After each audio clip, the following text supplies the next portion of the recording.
Hello everyone, I am Vaishali. कैसे हो आप सब? आज की इस वीडियो से हम लोग स्टार्ट करें एक नई सीरीज जिसमें हम लोग डिस्कस करेंगे पार्ट ए के क्वेश्चंस। ठीक है, जिसमें हम लोग डिस्कस करेंगे पार्ट ए के क्वेश्चंस।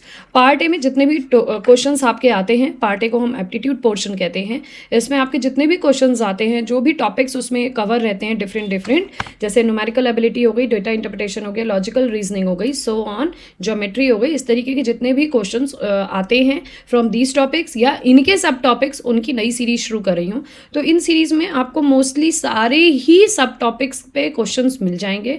कम से कम 15 से 20 क्वेश्चन में हर एक टॉपिक के डालने की कोशिश करूंगी। तो ये एक वीडियो के माध्यम से डालना पॉसिबल नहीं होगा। मे बी एक टॉपिक को मैं 3 वीडियो या 4 वीडियो में स्प्लिट करके आप तक पहुंचाऊंगी।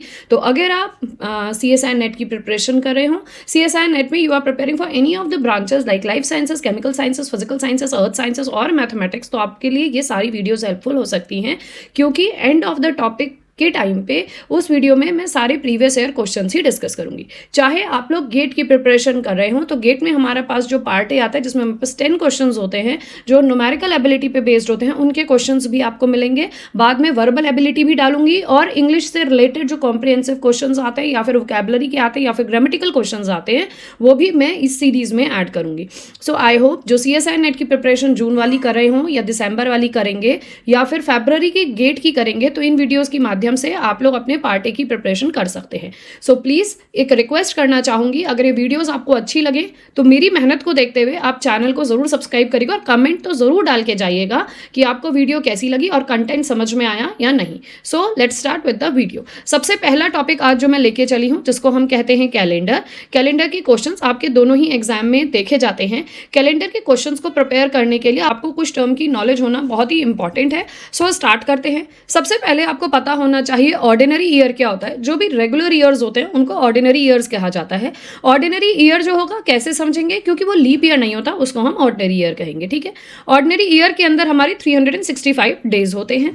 अब 365 यहाँ पे जब भी कैलेंडर के क्वेश्चंस करे जाते हैं तो मेन मोटिव एक रहता है कि आप हर एक मंथ को, हर एक ईयर को, हर एक डेज के कलेक्शन को नंबर ऑफ डेज में कन्वर्ट करें, उसको 7 से डिवाइड करें। जो बचने वाले डेज बचेंगे, जो कि वीक में नहीं ऑक्यूपाई हो पा रहे हैं या वीक में शामिल नहीं हो पा रहे हैं, उनको हम ऑड डेज कहते हैं। उन्हीं ऑड डेज की मदद से हम different dates, different days, different centuries कब सिमिलर कैलेंडर रखेंगी, वो सारे के सारे उसी ऑड डेज के माध्यम से फाइंड करते हैं। ओके, तो यहाँ पे हमने 365 डेज को 365 को जब 7 से डिवाइड किया तो आपको यहाँ पे मिलेंगे 52 वीक्स। ठीक है, एंड योर 1 डे। क्लियर? तो ये ध्यान रखिएगा कि ऑर्डिनरी डे में 7 से डिवाइड करने के बाद 52 वीक्स और 1 डे बनता है। अब लीप ईयर का स्टार्ट करते हैं। एवरी 4th ईयर आपका लीप ईयर होता है। लीप ईयर में आपको पता है कि जो नंबर ऑफ डेज होते हैं वो 366 होते हैं। ठीक है, so every leap year is divisible by 4। जो भी ईयर अगर 4 से डिविजिबल हो तो उस ईयर को हम लीप ईयर कहते हैं। लेकिन अगर कोई ईयर 4 से डिविजिबल हो तो आप ये नहीं उसको लीप ईयर कह रहे हो और उसको सेंचुरी भी कह रहे हो। No, that is different. Century, it is not a century. तो यहाँ पे यही दिया गया है ना, every 4th century is a leap year. ये ध्यान रखिएगा, हर एक 4th सेंचुरी आपकी लीप ईयर होती है और कोई सेंचुरी आपकी लीप ईयर नहीं होती है। If the year is divisible by 400, let for an example 1600 ले लेते हैं, इट इज डिविजिबल बाय 400, तो ये एक क्या है, ये एक सेंचुरी है। ठीक है, साथ में क्योंकि 400 से डिविजिबल है तो ये सेंचुरी है, plus it is also a leap year. ये ध्यान रखिएगा। तो जो भी आपका ईयर 400 से डिविजिबल हो वो सेंचुरी भी होगा और वो लीप ईयर भी होगा। Moving to the next examples, 1948, 2004, 1678, ये सारी की सारी क्या है, एग्जाम्पल्स ऑफ लीप ईयर है। इन्हें 4 से डिवाइड करके देख लो, फुल्ली डिविजिबल हो रहे होंगे बिना रिमाइंडर छोड़े। इसी तरीके से 400, 800, 1200, 1600, 2000, ये क्या है, सेंचुरी भी है, लीप ईयर भी है। ये सारे के सारे फुल्ली 400 से डिविजिबल होंगे, इसलिए सेंचुरी एंड लीप ईयर है। ये सारे के सारे 4 से डिविजिबल है, इसलिए सारे के सारे लीप ईयर है। अब 2001, 2002, 2003, 2005, सो ऑन, ये सारे के सारे ऑर्डिनरी ईयर्स हैं। नाउ स्टार्टिंग विथ जो सबसे बड़ा प्लेयर है, that is the odd days. Odd days क्या होता है, इन अ गिवन पीरियड कोई भी आपको टाइम ड्यूरेशन दिया जाएगा, डेज में दे सकते हैं, ईयर्स में दे सकते हैं ना। The number of days more than the complete week are called as odd days. जैसे अगर हमारे पास लेट 8 डेज दे रखे हो तो 8 डेज में 7 आपका एक कंप्लीट वीक बनाएगा, +1 जो एक्स्ट्रा बच गया, ये आपका ऑड डे बनाता है। तो ये मतलब होता है ऑड डे का। अब इसको हम कैसे करेंगे, तो हम हमेशा ऑड डे निकालने के लिए जो भी टर्म दी जाए उसको 7 से डिवाइड कर दीजिएगा। जैसे कि मैं 8 को 7 से डिवाइड करूंगी तो 7 1 जा 7 आया मेरे पास, ठीक है। और यहाँ पे क्या हुआ, 1 रिमाइंडर बचा, तो ये 1 इज एन ऑड डे। तो इस तरीके से हम ज़्यादा नंबर्स को भी 7 से डिवाइड करके देखेंगे। जो भी 7 से बड़ा आए तो तुरंत 7 से डिवाइड करिए। जो नंबर ऑफ डेज बच जाएंगे वीक के अलावा, वो सारे के सारे उसके ऑड डे बन जाएंगे। ऑड डे की वैल्यू हमेशा आपकी 7 से छोटी होगी, मतलब कि ऑड डे 0 हो सकता है, 1 हो सकता है, 2 हो सकता है, 3 हो सकता है, 4 हो सकता है, 5 हो सकता है या 6 हो सकता है। 7 होते ही वो वीक के अंदर इंक्लूड हो जाएगा। Moving to the next, counting of the odd days. अब हमारे पास अगर एक ऑर्डिनरी ईयर दिया जाए, कोई भी एक ऑर्डिनरी ईयर दिया जाए, ऑर्डिनरी ईयर के अंदर अभी हमने कहा 365 डेज होते हैं, तो 365 को मतलब कि डिवाइडेड बाय 7 करें। अभी आपको प्रीवियस पेज में बताया, तो इसमें होते हैं 52 वीक्स। आप डिवाइड करोगे तो देखोगे 52 वीक्स, तो 365 को आप 7 से डिवाइड कर दो, तो 7 5 जा 35 है ना, यहाँ पे 1 और 5 और 7 2 जा यहाँ बचा 14 और 1 हो गया आपका रिमाइंडर। सो 52 वीक्स प्लस 1 डे, ठीक है। अब ये 52 वीक्स तो हम छोड़ देंगे, हमें 1 डे देखना है। तो इसका मतलब 1 ऑर्डिनरी ईयर के अंदर हमारे पास 1 ऑड डे होता है। ये सभी को याद रहेगा, ये याद रखिएगा, बहुत जरूरी है, ठीक है। Next, 1 leap year. अगर हम 1 लीप ईयर के बारे में बात करें तो ध्यान से देखो, 1 लीप ईयर के अंदर होता है 366 डेज। अब सेम इसको 7 से डिवाइड करेंगे तो जैसे ही होगा वैसे ये भी हो जाएगा। तो यहाँ पे आया 52 वीक्स प्लस 2 बच जाएगा रिमाइंडर, तो 2 डेज रिमाइंडर बच गया। तो यहाँ पे 2 जो है रिमाइंडर वाले जो दिन होते हैं, तो 2 ऑड डेज, इसमें कितना होता है 2 ऑड डेज हमारा होता है, ठीक है। अब आते हैं 100 ईयर के बारे में। 100 ईयर्स के बारे में बात करें तो 100 साल की बात है। तो अब ध्यान रखिए, तो जब भी हम 100 डेज के बारे में, ईयर्स के बारे में बात करेंगे, ऐसे क्वेश्चंस को आप 100 को 2 टाइप में डिवाइड करेंगे। पहले तो 100 में देखेंगे कि कितने आपके पास लीप ईयर आ रहे हैं, क्योंकि अब हमें यहाँ पे ना 2 चीज़ें पता चल गई। किसी ऑर्डिनरी ईयर के अंदर 1 ऑड डे, ये पता चल गया, किसी लीप ईयर के अंदर 2 ऑड डे पता चल गया। तो यही चीज हम यूज करेंगे। देखो 100 ईयर्स की जब बात करें तो 100 को हम हर बार किसी भी ईयर को जब निकालना हो कितने ऑड डेज हैं 4 से डिवाइड करेंगे। तो 4 2 जा 8, 2 बचा और 5, ठीक है, 4 5 जा 20। लेकिन यहाँ पे 4 5 जा 20 एंड 5 इज रिमेनिंग। अब यहाँ पे ये ध्यान रखिएगा, जब भी किसी ईयर को निकालेंगे तो उसका लास्ट ईयर नहीं निकाला जाएगा, फर्स्ट से लेके 99, क्योंकि 99 कंप्लीट होते ही 100 हो जाएगा ना। 100 वाला आपका काउंट नहीं होगा लीप ईयर में, तो इस वजह से यहाँ पे 100 वाला नहीं लिया जाएगा। तो अब ध्यान से देखिएगा, तो इसका मतलब 25 की जगह कितने होंगे यहाँ पे, एक कम, तो 24 हुए आपके पास। कितने, 24 लीप ईयर। तो हमारे पास हुए 24 लीप ईयर। अब 100 माइनस 24 करेंगे, 100 माइनस 24 तो ये आया 76। तो 76 हुआ है ऑर्डिनरी ईयर, ठीक है। अब हमने अभी कहा कि लीप ईयर के अंदर 2 ऑड डेज प्लस, अब प्लस करेंगे, 76 ऑर्डिनरी ईयर है तो इसके अंदर 1 ऑड डे। तो हमारे पास टोटल कितना बना, 48 प्लस 76, सो 124 डेज आ गए हमारे पास। 24 डेज है, उसको दोबारा 7 से डिवाइड करें क्योंकि हमें तो ऑड डेज चाहिए। ओके, तो 124 डिवाइडेड बाय 7, तो 7 1 जा 7, कितना बच गया यहाँ पे 5, ठीक है, 5 4 एंड 49, तो यहाँ पे तुम्हारे पास बच गया 5। तो यहाँ पे हमारे पास 5 ऑड डेज, ये याद रखना, ठीक है। तो 100 ईयर्स के पास कितने ऑड डेज होते हैं, 5 ऑड डेज। याद रहेगा किस तरीके से, क्या इसी तरीके से 200 को भी आप सॉल्व कर सकते हो। 200 को भी आप 200 वाला नहीं इंक्लूड करके आप 200 को भी 4 से डिवाइड करना, उसके अंदर जितने लीप ईयर होंगे वो आ जाएंगे, प्लस योर ऑर्डिनरी ईयर, उस हिसाब से करोगे तो आपको यहाँ पे ऑड डेज पता चल जाएंगे। अब दूसरा तरीका मैं बताती हूँ, जब भी हम सीरीज में बात करते हैं तो 100 के अंदर अगर 5 ऑड डेज हों तो 200 के अंदर 5 तो इसके पास है, 200 के अंदर भी 100 और 100 प्लस 200, तो 5 प्लस 5 10, तो इसके अंदर हुए 5 इंटू 2 ऑड डेज, इसलिए इसको 200 को 5 इंटू 2 ऑड डेज भी कहते हैं।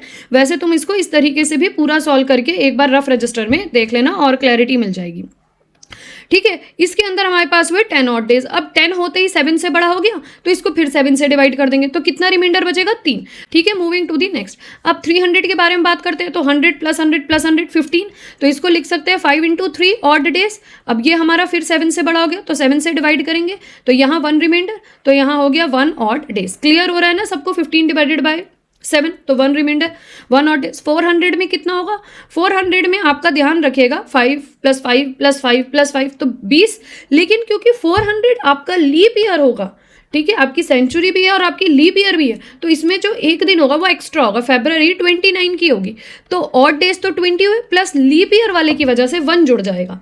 लीप ईयर की वजह से जब 1 जुड़ेगा तो ध्यान देना कि ये बन गया 21 ऑड डेज। अब इसको मैं 7 से डिवाइड करूं तो भैया यहाँ तो रिमाइंडर है 0।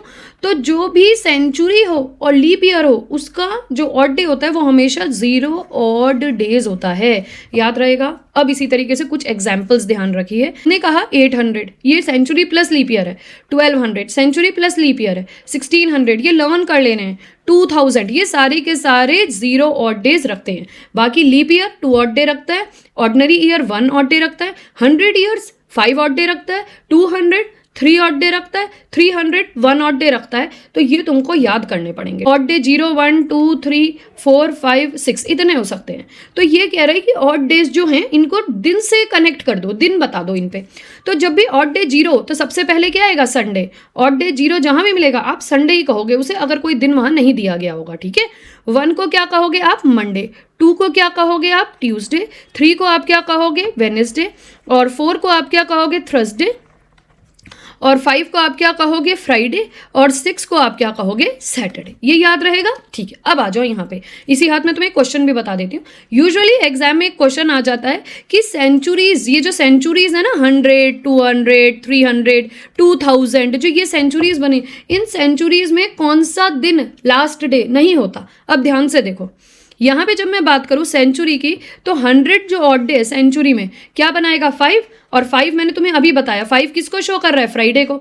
तो जब भी 100 फिनिश होगा 100 के लिए ऑड डे क्या बनेगा? 5। तो 100 के लिए लास्ट डे सेंचुरी का क्या बनेगा? फ्राइडे बनेगा, है ना। तो इसका मतलब यहाँ पे मैंने फ्राइडे बता दिया कि 100 वाले के लिए Friday is the last day. 200 की बात करूँ तो 3 आया। 3 क्या बन रहा है? देखो 3 बन रहा है वेडनेसडे। तो यहाँ पे हमारा बना 200 के लिए वेडनेसडे, ठीक है। नेक्स्ट ऑफ इसी तरीके से हम 300 पे आए। 300 का ऑड डे क्या है? 1। तो 1 के लिए क्या बन रहा है? मंडे। तो 1 के लिए क्या बन रहा है? मंडे, ठीक है। इसी तरीके से 400 पे आए तो 400 में क्या बन रहा है? 0। 0 के लिए क्या बन रहा है? संडे, ठीक है। अब इसके बाद अगर आप सॉल्व करोगे 500 को सॉल्व करना, मैम मुझे 500 भी बता दो, चलो बता देते हैं। तो 500 ईयर्स को हम कैसे लिखेंगे? ध्यान से देखना। 500 को लिखेंगे हम 400 ईयर्स प्लस 100, क्योंकि हमें पता है 400 का तो ऑड हो गया 0 प्लस 100 का अभी हमने निकाला 5 ऑड डेज। तो यहाँ पे 500 के भी 5 ऑड डेज बन गए। अब ये फिर दोबारा क्या बन गया? Friday.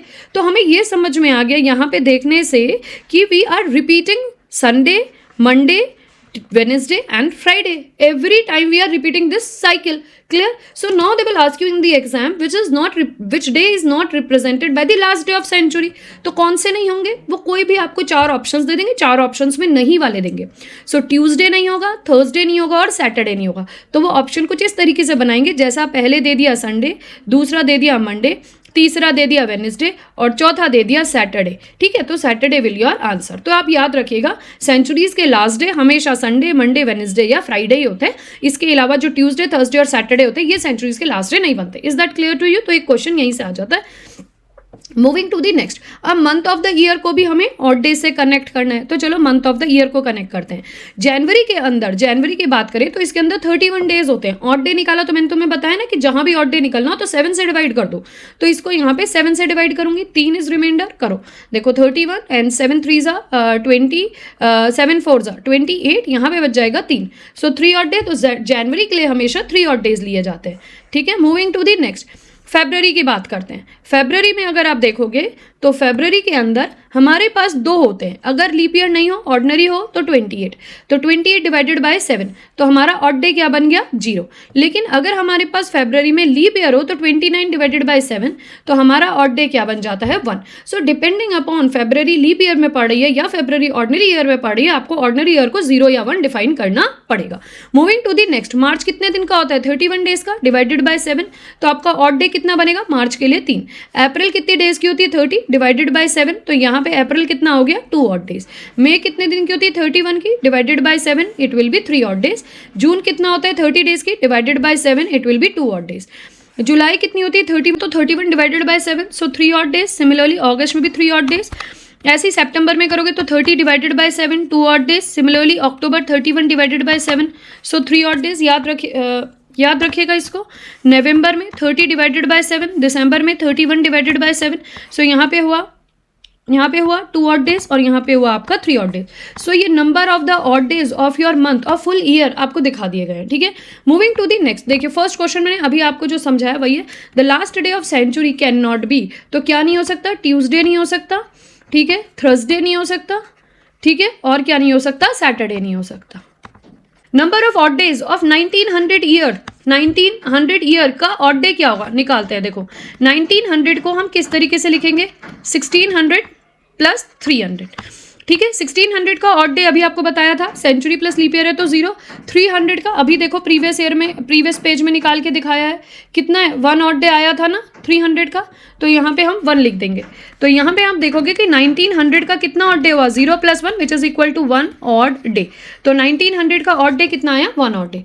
Moving to the next. What was the day of the week on 4th June 2002? कौन सा दिन रहा होगा हफ्ते का 4th जून 2002 के लिए? अब हम इस तरीके के क्वेश्चन में हमेशा याद रखिएगा, पहले ईयर के ऑड डेज निकलेंगे, फिर मंथ के ऑड डेज निकलेंगे और फिर उस डेट के ऑड डेज निकलेंगे. इस तरीके से काम करेंगे. ठीक है, तो ईयर के लिए आते हैं. और जिस ईयर की आप बात कर रहे हो आप उस ईयर को नहीं लेके चलोगे, उससे पहले ईयर की बात करोगे. तो आप यहाँ पे बात करोगे 2001 की. ठीक है, क्योंकि 2001 को ख़त्म जब आप करोगे तो जनवरी, फरवरी, मार्च, अप्रैल, मई और जून ये आते ही पूरा 22 कवर हो जाएगा ना. तो इसलिए हम 2002 नहीं करेंगे, 2001 तक ऑड डे निकालेंगे और ये हम जनवरी, फरवरी, मार्च, अप्रैल, मई, जून की मदद से कवर करेंगे. Is that clear to you? Moving to the next.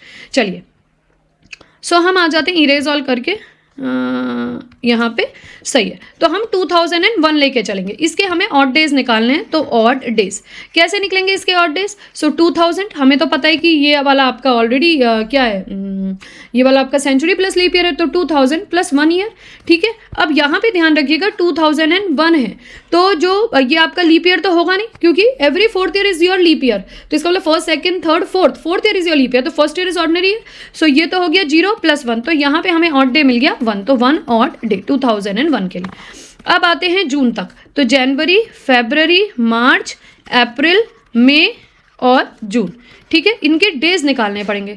तो जनवरी का 31, फरवरी का कितना है? क्योंकि हम बात कर रहे हैं 2002 की, तो 2002 के रिस्पेक्ट में ये बात हो रही है. And 2002 is not a leap year. तो यहाँ पे 28 ही होगा. मार्च का कितना होगा? 31. अप्रैल का कितना होगा? 30. मई का कितना होगा? 31. और जून के हमारे होगा 4 दिन. इन सबको ऐड कर दो. ठीक है, 155 डेज हो गए टोटल.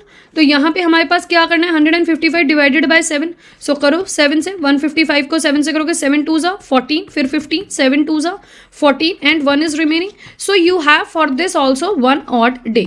तो यहाँ पे आपका आंसर कितना आ जाएगा? 1 ऑड डे प्लस इसके लिए 1 ऑड डे आया, इसके लिए 1 ऑड डे आया. तो total odd day is 2 odd days. ठीक है, 2 odd days. And he is asking which day of the week. तो लेट विल फाइंड आउट. तो 0 के लिए क्या था? 0 is Sunday, 1 is Monday, then 2 is Tuesday. So इसके अकॉर्डिंग 4th जून को क्या रहा होगा? ट्यूसडे रहा होगा. क्लियर है ये क्वेश्चन सभी को? Moving to the next. On what dates of March 2005 did Friday fall? March 2005 में फ्राइडे किस किस डेट्स पे पड़ेगा वो पूछ रहा है. तो पहले तो मैं मार्च 2005 को 1 मार्च अज्यूम कर लूंगी. अज्यूम इट लाइक 1 मार्च 2005. अब मुझे पहले ये देखना होगा कि भैया 1 मार्च 2005 में वीक का कौन सा दिन पड़ रहा है, फ्राइडे इसी दिन पड़ रहा है या कौन सा दिन पड़ रहा है. उसके अकॉर्डिंग मुझे पता चलेगा कि फ्राइडे किस दिन है. एंड देन 7777 ऐड करके मैं सारे महीने की दिन को, डेट्स को बता दूंगी. 2005 को करना है मुझे. तो मैंने अभी आपको बताया जब 2005 को करना होगा तो मैं क्या लेके चलूंगी? 2004. ध्यान से देखिएगा. तो 2004 के और डेट्स चाहिए. तो 2004 को मैं 2000 + 4 कर सकती हूँ. तो ये ध्यान रखिएगा कि 2000 तो सेंचुरी लीप ईयर हुआ, इसका ऑड डे हो गया 0. अब 4 को मैंने बताया था कि हर 4th year is your leap year. इसका मतलब 3 ऑर्डिनरी ईयर और 1 लीप ईयर. तो यहाँ पे मैं लिख सकती हूँ 3 ऑर्डिनरी ईयर का ऑड डे हो गया 1 + 1 आपका लीप ईयर. तो लीप ईयर का ऑड डे हो गया 2. तो यहाँ पे वैल्यू आई 3 + 2 = 5 ऑड डेज. तो यहां से हमारा बन गया 2004 के लिए 5 ऑड डेज. क्लियर है? Moving to the next. अब हम आते हैं 2005 के लिए काम करने के लिए. तो कैसे करेंगे? इसमें हम कवर करेंगे जनवरी को, फरवरी को और 1 मार्च को. जनवरी हो गया 31 डेज का. इसका टोटल करोगे तो 4 इज रिमाइंडर. तो 4 ऑड डेज. सो यहाँ पे टोटल ऑड डेज आपके पास कितने आए? 5 + 4 which is equal to 9 odd days. अब 9 फिर 7 से बड़ा हो गया. तो what we will do is 9 divided by 7 which is equal to 2 odd days. ठीक है, ये क्लियर हो? तो 2 ऑड डेज हो गया. 2 ऑड डेज होते ही अब देखो 0 is is Sunday, 1 is Monday, 2 is Tuesday. तो 1 मार्च को पड़ा होगा ट्यूसडे। इसने कहा कि फ्राइडे बताओ, तो इसका मतलब 3rd is Wednesday, 4th is Thursday, 5th is Friday. इसका मतलब फ्राइडे के दिन 5th डेट पड़ी होगी, 5th ऑफ मार्च। तो 5th of March is Friday, 5th of March is Friday, ठीक है। अब 5th of March is Friday, तो 5/3/2005 is the day of date on Friday, ठीक है। अब आगे 7 ऐड करोगे तो 5 + 7 इज 12, सो 12/3/2005 हो गई, प्लस 7 ऐड करोगे तो 7 8 9 19/3/2005 हो गई, प्लस 7 ऐड करोगे तो कितना बन जाएगा, 9 10 11 12 13 14 15 16, तो 26/3/2005 इज योर फ्राइडे। तो हमारे पास ये मंथ की 4 डेट्स आई हैं, 1 2 3 4 जो आपकी फ्राइडे होंगी, तो वो ऑप्शंस में आपको इन डेट्स को दे देगा जो आपको सही करनी होंगी, ठीक है। तो ये आपका 4th क्वेश्चन हो गया। अब यहाँ पे 5th क्वेश्चन देखते हैं। On 21 June 2006, 21 June 2006 is Tuesday. इस दिन क्या पड़ रहा है, ट्यूसडे पड़ रहा है। What day of the week was on 21 June 2015 को क्या पड़ेगा, 2026 में ट्यूसडे पड़ रहा है। तो अब इस तरीके के क्वेश्चन को कैसे करते हैं ना, ध्यान से देखिएगा। इस तरीके के क्वेश्चन को करने के लिए हमारे पास यहाँ पे आप देखोगे कि डे सेम है, 2026 एंड 2015, तो ये दोनों चीज़ें हमारी सेम है, सिर्फ यहाँ पे डिफरेंस है। तो हम ईयर का डिफरेंस निकाल के ऑड डेज निकाल लेते हैं। तो कैसे करेंगे, 2026 माइनस 2015, 6, तो यहाँ पे आ गया 11 ईयर्स, ठीक है। तो यहाँ पे आ गए आपके 11 ईयर्स। अब हमें क्या देखना है, इसमें लीप ईयर और ऑर्डिनरी ईयर देख। सो देखो ये वाला is a leap year, then ये वाला is a leap year, then ये वाला इज अ लीप ईयर। इस वाले में थोड़ा सा कंफ्यूजन रहता है बच्चों को। अगर आपके पास ईयर्स कम आ रहे हो ना, 5 6 7, तो एक बार देख लो लिख के कि कितने लीप ईयर पढ़ रहे हैं, क्योंकि यहाँ सेकंड वाले से लीप ईयर है, इसलिए 3 लीप ईयर आ जा रहे हैं। तो यहाँ पे आपके 3 year is a leap year, तो लीप ईयर कितने आए, 3, इसको ऑर्डिनरी ईयर हुआ 2, और 11 - 3 इज 8, 8 × 1, तो यहाँ आया 8 और 3 2 just 6, तो ये कितना आया टोटल 14 ऑड डेज, ठीक है, 14 ऑड डेज। और 14 को फिर 7 से डिवाइड करोगे तो 0 ऑड डेज आ गया यहाँ पे, ये ध्यान रखना, ठीक है, 0 ऑड डेज। तो अब इसके डिफरेंस से तो मुझे मिल गया 0 ऑड डेज, 0 ऑड डेज। तो इसका मतलब कि 2026 पे अगर ट्यूसडे है, सो 15 पे भी सेम ही रहेगा, क्योंकि 0 ऑड डेज कुछ डिवीजन तो मतलब कुछ चेंजेस तो हुए नहीं है। तो आप कहोगे कैसे, देखो ट्यूसडे दिया है ना पहले दिन, इसके रिस्पेक्ट में मुझे बताना है। तो 26 को ये दिया है मतलब मुझसे 26 को 2026 को ये दिया है 2015 के लिए पूछ रहा है। तो यहाँ पे हमें पीछे आना पड़ेगा, ट्यूसडे से मंडे, संडे, सो ऑन, लेकिन 0 में तो सेम ही रहेगा, तो इसलिए यहाँ ट्यूसडे हो गया। अगर ये बाई चांस किसी और ईयर का पूछता, 2027 का पूछता, तो मैं ट्यूसडे के आगे के दिन काउंट करती, क्योंकि 15 का पूछा है तो मैं ट्यूसडे के पीछे के दिन काउंट करूंगी और यहाँ पे प्लस आगे के दिन काउंट करूंगी। अगर 0 कोई भी ऑड डे रहता है तो जो दिन पहली वाली डेट का है वही दिन दूसरी वाली डेट का भी रह जाता है। तो यहाँ पे 21 जून 2015 के लिए भी हमारा जो डे होगा वो ट्यूसडे ही होगा। क्लियर है आपको? आगे बढ़ते हैं। ये है आपका homework question. Question is what was the day of the week on 16 July 1776। इसके क्वेश्चन का आपको आंसर करना है मुझे कमेंट के थ्रू, और नेक्स्ट वीडियो में मैं इस क्वेश्चन को डिस्कस करूंगी। अब आप लोग इस क्वेश्चन को इस तरीके से कर सकते हो, ये वाला what was the day of the week on 4 July 2002। तो थर्ड क्वेश्चन के जैसा ही मैंने आपको ये क्वेश्चन दिया है as a homework for your practice. Video अच्छी लगी हो तो प्लीज चैनल को सब्सक्राइब करना, कमेंट जरूर करके बताना कि ये इनिशिएटिव आपको कैसा लगा। Till then goodbye and take care and thanks for watching this video.